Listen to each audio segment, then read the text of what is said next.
ये घटना तब की है जब मैं स्कूल हॉस्टल में रह रही थी। उस समय मैं एसई की तैयारी कर रही थी। एसई यानी सेकेंडरी एजुकेशन एग्जामिनेशन।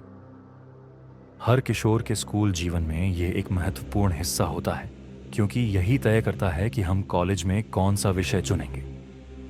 हमारे स्कूल में एक पुरानी घटना की चर्चा आज भी होती थी। जब मैं केवल यूकेजी में थी, तब एक सीनियर ने स्कूल की इमारत से कूदकर आत्महत्या कर ली थी। तभी से उस इमारत को लोग भूतिया मानते थे।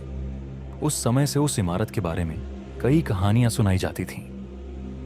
मैंने कभी सोचा भी नहीं था कि मेरे साथ भी ऐसी कोई घटना होगी।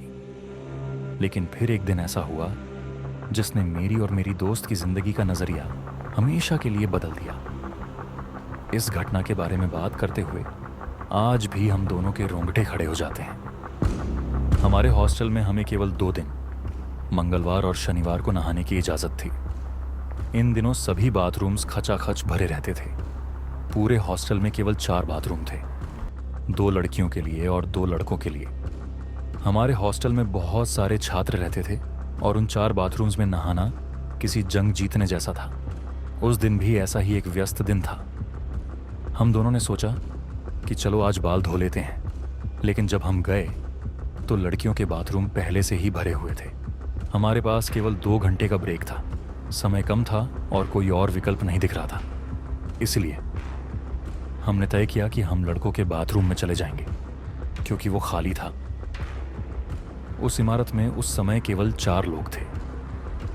मैं और मेरी दोस्त लड़कों के बाथरूम में थे और हमारी 2 अन्य सहेलियां लड़कियों के बाथरूम में नहा रही थीं। माहौल शांत था। हमने जल्दी जल्दी बाल धोए और ऊपर जाने लगे। जैसे ही हम सीढ़ियों से ऊपर जा रहे थे, तभी हमने अचानक सुना कि कोई जोर जोर से अपने बाल रगड़ रहा है। यह आवाज इतनी साफ थी जैसे कोई हमारे बहुत पास हो। हम दोनों ठिठक गए।